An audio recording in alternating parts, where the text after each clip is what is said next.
Amados irmãos, uma vez mais a paz do Senhor. Amém. Amém? Amém. Os irmãos podem tomar o assento, adorando ao nome do Senhor nosso Deus.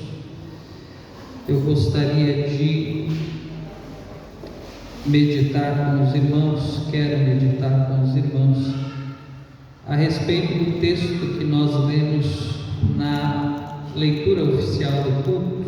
Os irmãos se lembram qual foi o texto?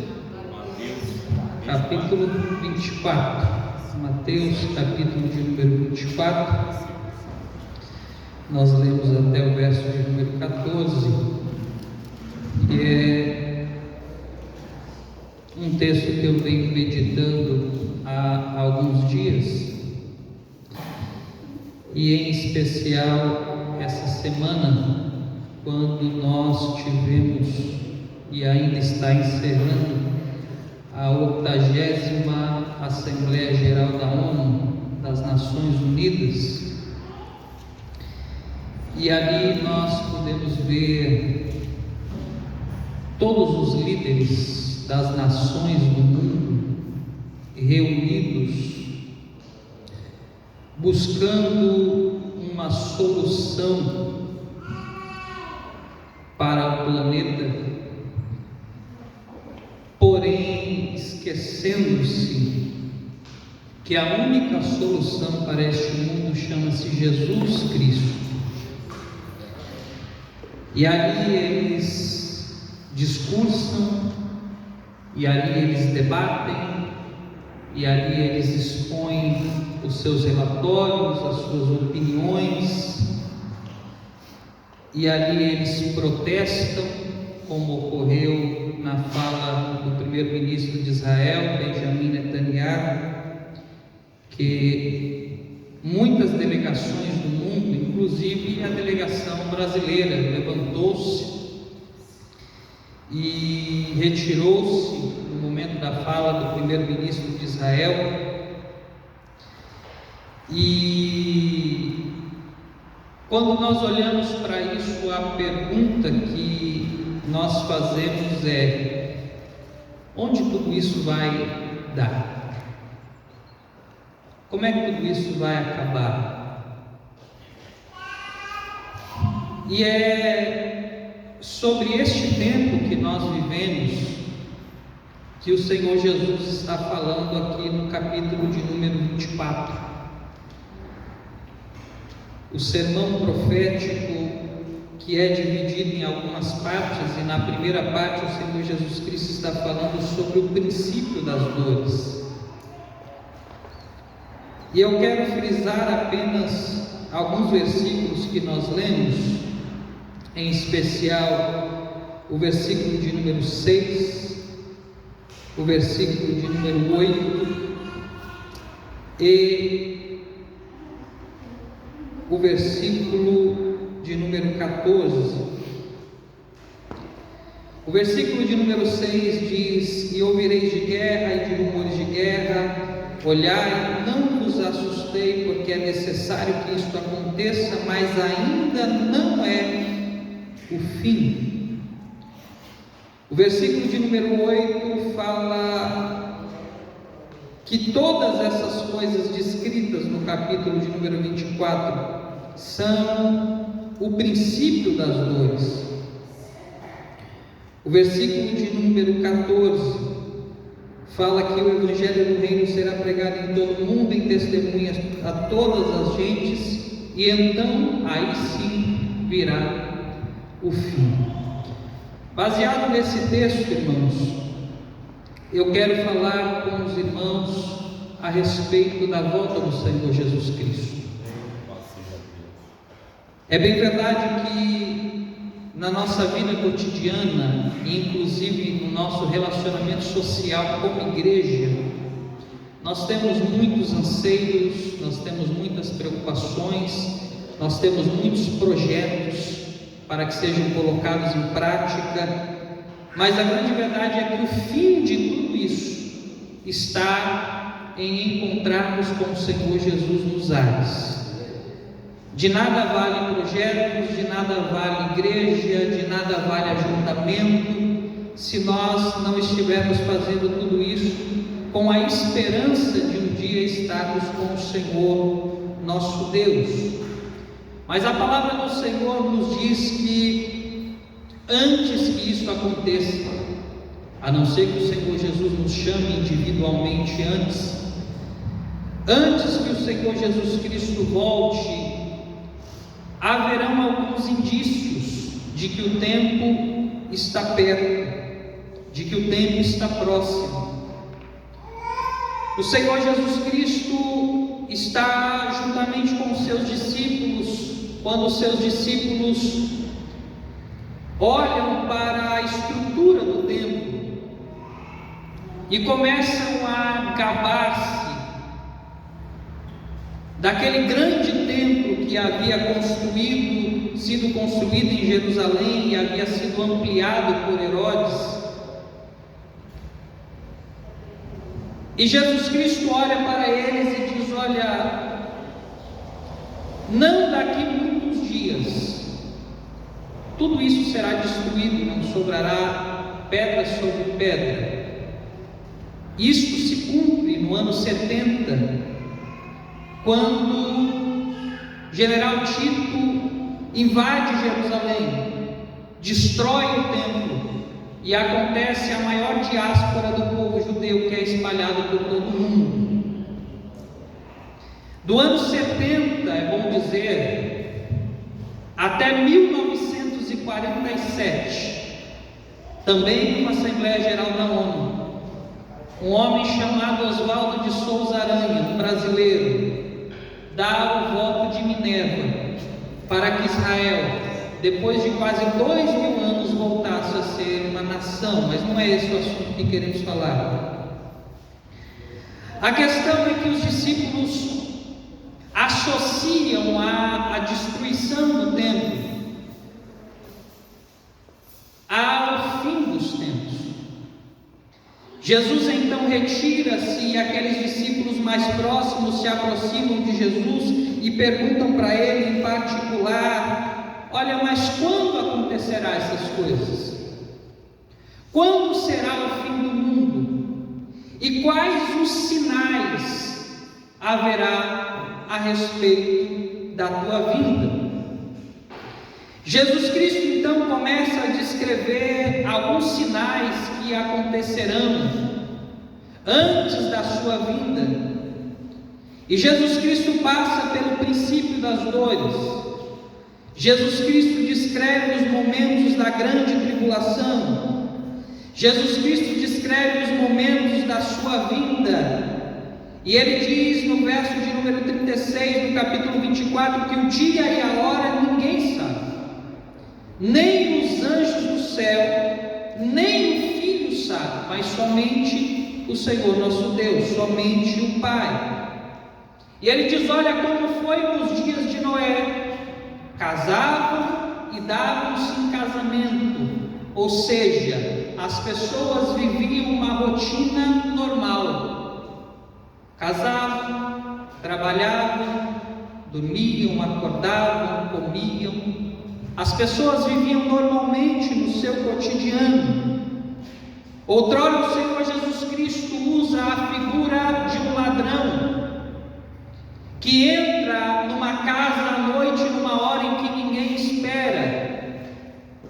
Tudo isso revela que a vinda do Senhor Jesus Cristo leva em consideração algo chamado de fator surpresa. Nós não sabemos o dia que o Senhor Jesus Cristo voltará para buscar a sua igreja. E como nós não sabemos, nós devemos viver prontos, porque o Senhor Jesus Cristo pode voltar enquanto eu estou falando para arrebatar a sua igreja. O Senhor Jesus Cristo pode voltar nesta noite, como Ele pode voltar daqui a 100 ou 200 anos. Então, como eu não sei, não quero ser surpreendido, eu preciso estar como aquelas virgens que estavam preparadas para o dia e para o momento em que o noivo passaria. Porém, mesmo não sabendo quando o Senhor Jesus virá, nós temos alguns indícios de que a palavra dele está se cumprindo e que tudo indica que este tempo está perto, que esse tempo está próximo. Eu tenho algumas informações que eu quero compartilhar com os irmãos baseado neste texto. O primeiro indício que o Senhor Jesus Cristo nos aponta está no verso de número 4, no verso de número 5, se você puder manter a sua Bíblia aberta. O Senhor Jesus Cristo diz o seguinte: acautelai-vos que ninguém vos engane, porque muitos virão em meu nome dizendo, eu sou Cristo, e enganarão a muitos. Quando o Senhor Jesus Cristo diz que muitos virão querendo se passar por Ele, o Senhor Jesus não está dizendo que essas pessoas virão com o nome dEle, dizendo, olha, eu sou Jesus Cristo, ainda que tenha alguns loucos por aí que queiram se apresentar assim. Mas o que o Senhor Jesus Cristo está dizendo é que muitos viriam com uma aparência de salvação. E quando nós olhamos para o cenário mundial, nós vemos que essas pessoas vêm apresentando uma opção de salvação, e normalmente elas vêm através das suas religiões. Pesquisando um pouco, nós descobrimos que hoje no mundo existe algo em torno de 50 mil religiões ativas. Dentre essas 50 mil religiões no mundo, 4 se destacam: o cristianismo, o islamismo, o hinduísmo e o budismo. Essas são as 4 maiores religiões do mundo, e todas elas se apresentam, seja como uma doutrina ou seja como uma filosofia, dizendo: se você abraçar a nossa religião, você será salvo. Se você abraçar a nossa religião, a sua família será salva.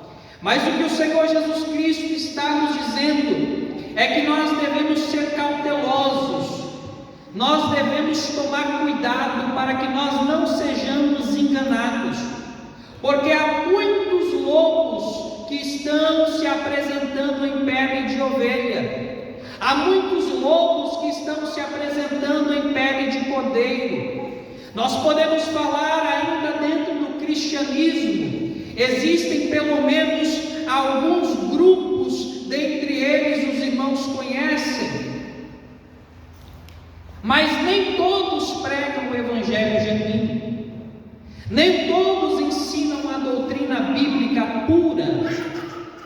Dentro do próprio protestantismo, nós temos muitas denominações, cada uma com as suas doutrinas e com os seus ensinos, mas infelizmente nem todas as denominações pregam uma doutrina pura e um genuíno evangelho verdadeiro.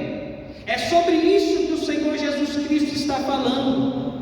Existe um ditado no mundo que diz que todos os caminhos levam a Deus, mas Jesus Cristo não nos ensinou assim. Jesus Cristo nos ensinou que há apenas um caminho, e é Ele o próprio caminho. Ele disse: eu sou o caminho, eu sou a verdade e eu sou a vida, e ninguém vem ao Pai senão por mim. O único caminho é Jesus Cristo.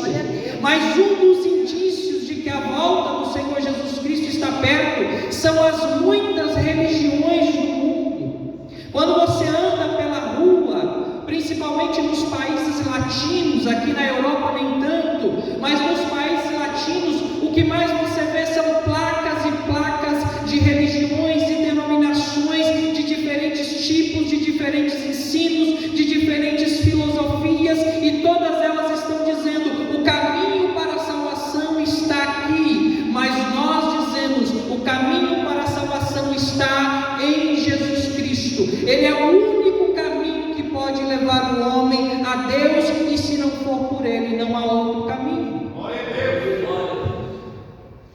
O segundo indício de que a volta do Senhor Jesus Cristo está próxima está registrado no verso de número 6. e ouvireis de guerra e de rumores de guerra. O aparecimento das guerras, que não é parte exclusiva da nossa história recente. Desde os tempos de Jesus, o mundo vivia em guerra. O Império Romano conquistava a paz por meio da guerra. Isso era chamado de Pax Romana, ou seja, quando havia um determinado território do Império em conflito, Roma enviava as legiões dos seus soldados e por meio da força suprimia aquele conflito e impunha uma paz, mas não era uma paz verdadeira. Por isso o Senhor Jesus Cristo, falando aos seus discípulos, diz: olha, eis que eu vos dou a minha paz, e eu não a dou como o mundo a dá. Por quê? Porque o mundo traz uma paz aparente, o mundo traz uma paz que está atrás de uma máscara, mas o Senhor Jesus Cristo, que é o príncipe da paz, somente Ele tem a capacidade de trazer a paz verdadeira para as nações. Mas hoje as nações estão se reunindo para discutir a melhor maneira de terminar com a guerra na Ucrânia, a melhor maneira de terminar com as guerras que Israel enfrenta, com o Hamas, com o Iêmen, com o Irã. Mas quando nós olhamos para o mundo, nós percebemos que o mundo está vivendo uma constante guerra, não somente guerras travadas no âmbito militar, mas guerras em todo sentido. O mundo vive hoje uma guerra política em 99% dos países. O mundo vive hoje uma polarização em que a esquerda e a direita estão matando-se um ao outro, porque as filosofias são diferentes e os discursos são diferentes. O mundo está vivendo uma guerra econômica e uma guerra comercial, e tudo isso faz com que os rumores de guerra tragam pânico à humanidade. Esses dias nós vimos em um jornal muito conceituado que a França estava orientando os hospitais a prepararem uma estrutura para que no próximo ano estivessem prontos para atender uma possível calamidade. E os próprios jornais franceses estavam parafraseando essa informação, dizendo que os hospitais franceses estavam sendo orientados a se prepararem para uma possível terceira guerra mundial. Há tempos atrás nós tivemos um grande apagão em boa parte da Europa, e muitas coisas foram ditas a respeito deste apagão. Mas quando veio o apagão, o que a maioria das pessoas se lembrou? Que há tempos atrás a União Europeia estava orientando os moradores da Europa a fazerem um kit de sobrevivência. E eu me lembro que no dia do apagão, a maioria dos supermercados fecharam, e eu fui em um dos supermercados que ainda estava aberto e o povo estava desesperado. Carrinhos e carrinhos cheios de água. As pessoas desesperadas através de velas e fósforos, alguma coisa que pudesse emanar luz. Carrinhos cheios de sacos e mais sacos de arroz e comidas enlatadas, porque as pessoas não sabiam quanto tempo duraria aquele problema. Então perceba que a humanidade está vivendo debaixo de rumores que trazem pânico para as pessoas, e tudo isto faz parte destes indícios que são prenúncio da volta do Senhor Jesus Cristo. É verdade. Mas como eu disse aos irmãos, quem tem a Jesus vive em paz, mesmo em meio a rumores de guerra.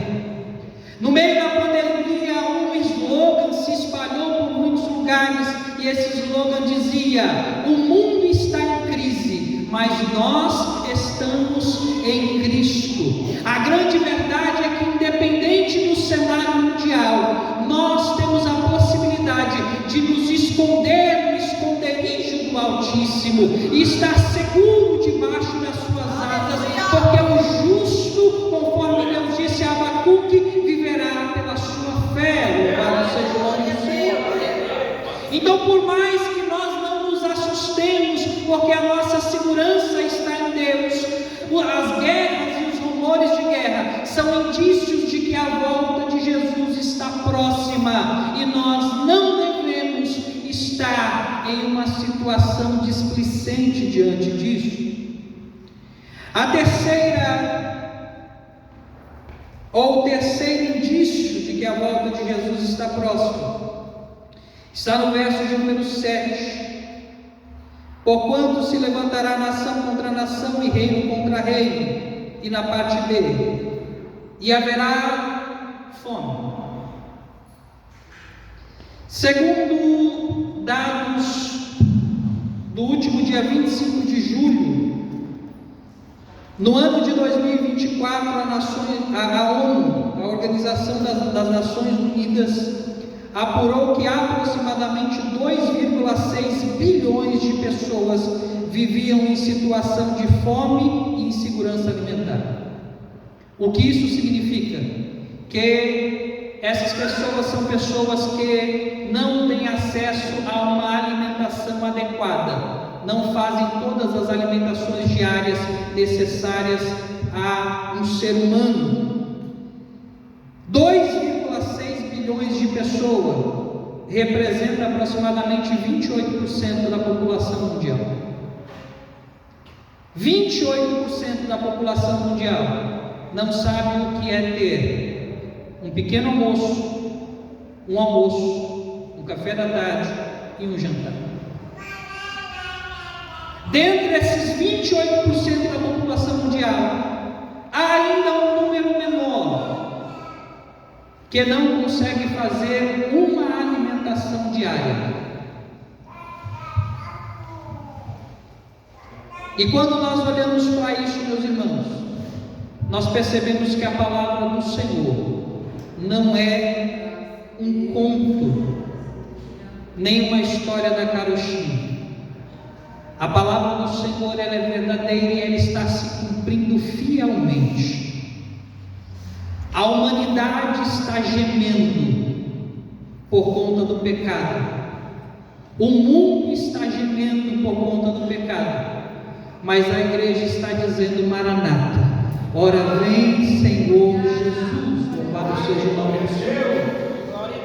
Mas o texto diz que além da fome, o mundo também viveria uma situação de pestes. E nós, analisando a história, tanto passada quanto recente, podemos perceber o tanto de pestilências que a humanidade viveu. Quem se lembra um pouquinho de história vai se lembrar que a humanidade passou por epidemias e pandemias, tais quais peste negra, peste bubônica. Em 1918, na história mais recente, a humanidade passou pela gripe espanhola. E há menos de 5 anos nós vivemos uma situação que nós nunca imaginamos viver, que foi a pandemia da H1N1. Você ficar preso dentro da tua casa, sem poder trabalhar, sem poder conviver, você não poder fazer uma visita à casa da tua mãe, você não poder abraçar os seus parentes. Nunca imaginamos viver uma situação como essa, mas isso demonstra que a palavra do Senhor está se cumprindo e que o Senhor Jesus Cristo está à porta. Nunca vivemos uma situação com tantas pandemias e tantas epidemias no mundo. Segundo dados do Departamento de Saúde das Nações Unidas, existem hoje mais de 10 mil doenças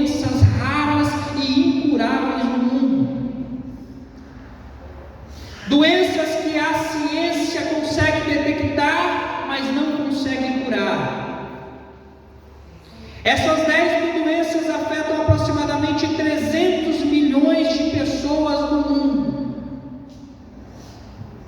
que vivem sabendo que amanhã ou depois, de uma hora para outra, podem morrer. Tudo isso demonstra que a palavra do Senhor está se cumprindo, e nós não temos tempo para perder com brincadeiras.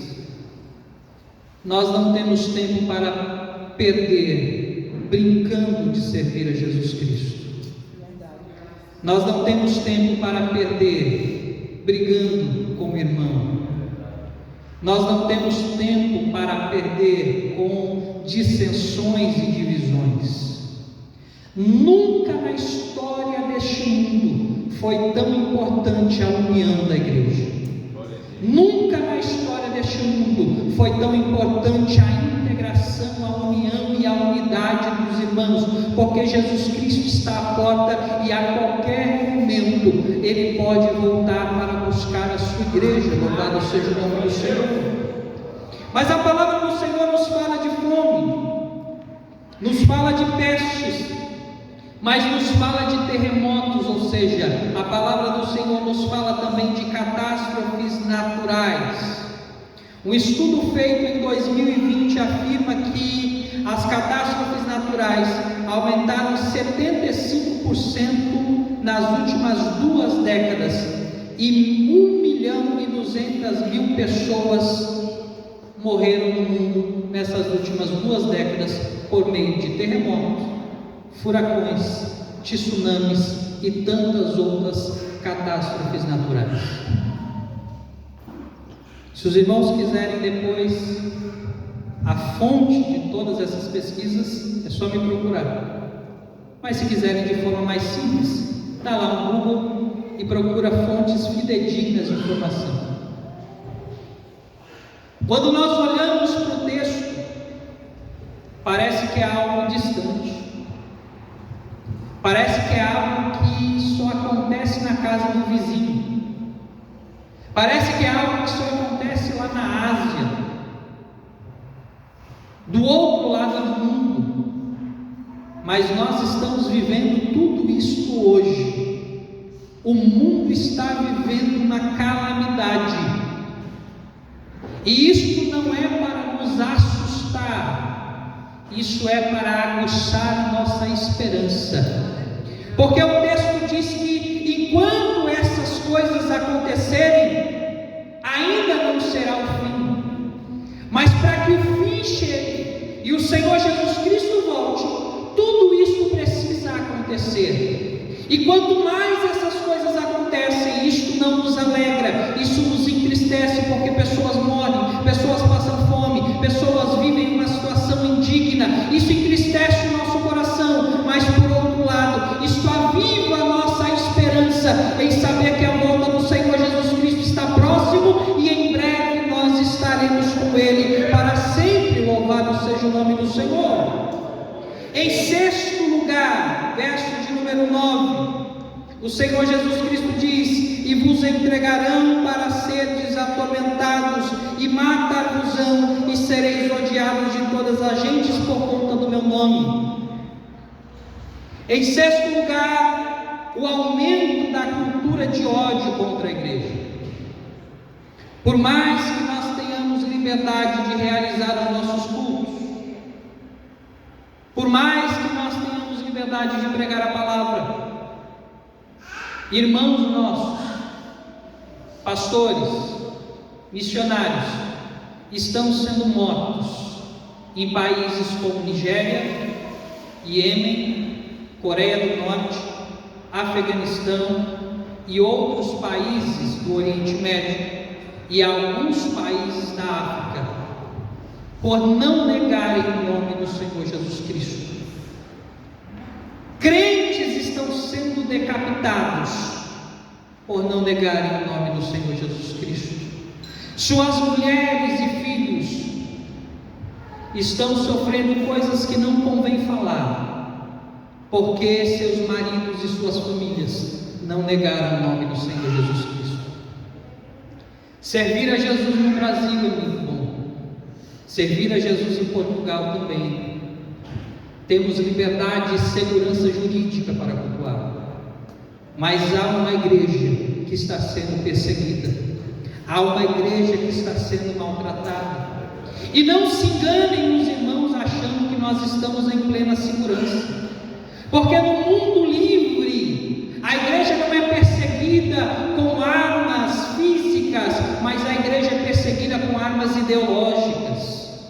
Aqui onde nós vivemos, os nossos filhos estão sendo perseguidos nas escolas com armas ideológicas e estão sendo ensinados com assuntos que os desviam da fé. Muitos dos nossos filhos estão deixando a fé porque estão aprendendo nas escolas, nas universidades, uma doutrina totalmente disfarçada de verdade que os leva a apostatarem da fé. A igreja está sendo perseguida e há esta cultura de ódio contra a igreja. Isto é um prenúncio da volta do Senhor Jesus Cristo. Em sétimo lugar, o aumento da infidelidade. E quando eu digo a infidelidade, é em todos os âmbitos. O verso de número 10 diz: e trair-se-ão uns aos outros. Hoje já não é como era antigamente. O meu avô, ele não tinha bigode, ele não usava bigode, mas ele usava uma expressão que os irmãos que são do Brasil talvez conheçam, e dizia que comigo é tudo no fio do bigode, não precisa de contrato, não precisa de assinatura, a minha palavra basta. E como era bom aquela época, em que se tratava alguma coisa, apertava a mão da pessoa e o negócio está fechado. Mas hoje, as pessoas prometem muitas coisas um ao outro, mas quando chega na hora de cumprir, não cumprem. Quando chega na hora de pagar, não pagam. Quando chega na hora de fazer aquilo que prometeu, não fazem. Isto é um ato de traição. Juras de amor numa cerimônia de casamento dizem que eu estarei contigo até que a morte os separe, mas no meio do caminho há um ato de traição, há um ato de virar as costas. Há um estudo da Escola Paulista de Direito em São Paulo, no Brasil, que aponta que os índices de adultério nunca foram tão grandes no Brasil como são hoje. Os casais estão se divorciando, os casais estão se traindo, os amigos que antes se abraçavam agora estão virando as costas um para o outro. Os obreiros que antes se abraçavam, agora estão virando as costas um para o outro. Os irmãos que antes se abraçavam, agora estão virando as costas um para o outro. Tudo isto é indício de que o Senhor Jesus Cristo está voltando. Já não há mais um senso de fidelidade nas palavras, no comportamento.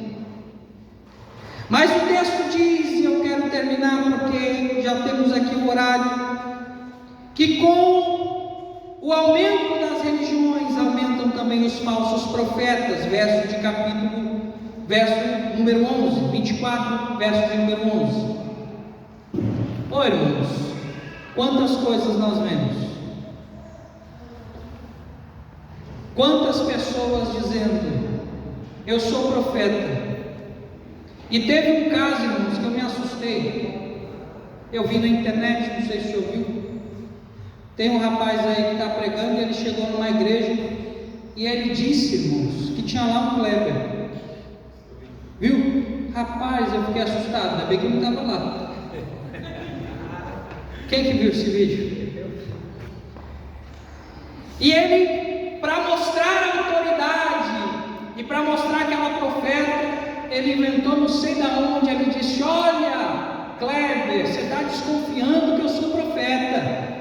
Mas você não desconfia não, senão eu vou aí e vou provar que você está traindo a sua mulher. Resultado, esse Kleber não apareceu até hoje. Eu fiquei preocupado porque é meu nome, mas eu não estava lá, então. Mas percebam, irmãos, a gravidade de tudo que nós vivemos. Falsos profetas. Verso de número 12: o aumento da iniquidade resulta em falta de amor. E como nos falta amor? A palavra do Senhor nos diz que o Senhor Jesus Cristo é confrontado a respeito de qual seria o primeiro mandamento, e ele diz: olha, amai ao Senhor teu Deus acima de todas as coisas e ao seu próximo como a ti mesmo. João, falando em uma das suas epístolas, diz: como eu posso dizer que amo a Deus que eu não vejo, se eu não amo o meu irmão que está diante de mim? Como há falta do amor no nosso meio, irmãos? Hoje as pessoas, para conquistar aquilo que querem, simplesmente pisoteiam umas às outras. Hoje as pessoas, para chegar no cargo, na posição que elas querem, simplesmente não se importam com os outros. Tudo isso é resultado da falta de amor, da falta de compaixão, da falta de caridade. Mas o Senhor Jesus Cristo diz que todas essas coisas são o prenúncio do fim. Porém, aquele que perseverar até o fim, este será salvo. Louvado seja o nome do Senhor.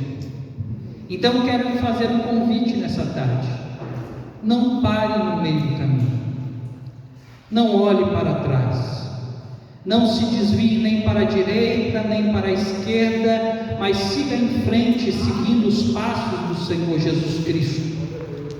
O Senhor Jesus vai voltar para buscar a sua igreja. Isso é uma realidade que o mundo não aceita, mas a igreja do Senhor deve ter essa certeza no seu coração. Jesus vai voltar para buscar a sua igreja, e eu preciso estar pronto, eu preciso estar preparado. Não importa se o mundo está na calamidade, não importa se o mundo está vivendo em uma situação de desgraça, o que importa é que eu preciso permanecer firme, eu preciso permanecer fiel, eu preciso ser um cristão verdadeiro, eu preciso ter amor, eu preciso viver uma vida digna diante do Senhor, diante dos irmãos, diante da igreja, diante da sociedade, para aquele dia que o Senhor Jesus Cristo voltar para buscar a igreja, eu possa estar pronto e subir para Ele e estar com Ele para sempre. Louvado seja o nome do Senhor. A pergunta é: se Jesus voltar agora,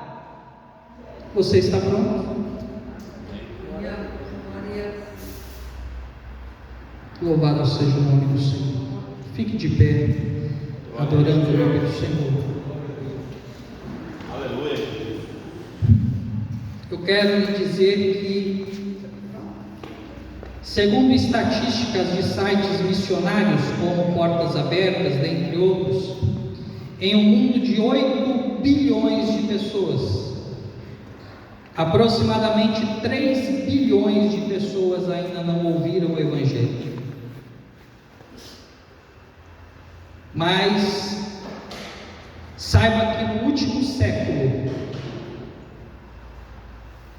bilhões e bilhões de pessoas foram alcançadas, e a cada dia mais pessoas são alcançadas. E diz o texto que quando o Evangelho do Reino for pregado a todas as gentes, então virá o fim. Estejamos prontos, estejamos preparados. Louvado seja o nome do Senhor. Eu quero fazer uma pergunta: se há entre nós alguém que quer se reconciliar com o Senhor. Já tivemos aqui uma reconciliação, glória a Deus por isso, mas eu quero saber se há mais alguém que quer entregar a sua vida a Jesus Cristo. Alguém que está vivendo por alguma razão distante do Senhor, mas quer retornar à casa do Pai. O Pai está de braços abertos para te receber. Há alguém que quer entregar a vida a Jesus? Se não há, que Deus lhe dê uma outra oportunidade. Meus irmãos, eu quero louvar a Deus pela vida dos irmãos que dirigiram esse trabalho, louvar a Deus pela vida do pastor Juscelino, do presbítero Vinícius, cada um dos obreiros que estiveram auxiliando este trabalho. Quero louvar a Deus pela vida da nossa irmã que esteve conosco aqui nessa tarde. Como eu disse no domingo passado, esse espaço está improvisado, porque nós estamos trabalhando aqui atrás, mas logo poderemos receber a irmã, poderemos receber os irmãos com mais qualidade. Eu acredito que mais uma semana nós devemos terminar ali a instalação do piso e todo o restante. Quero pedir aos irmãos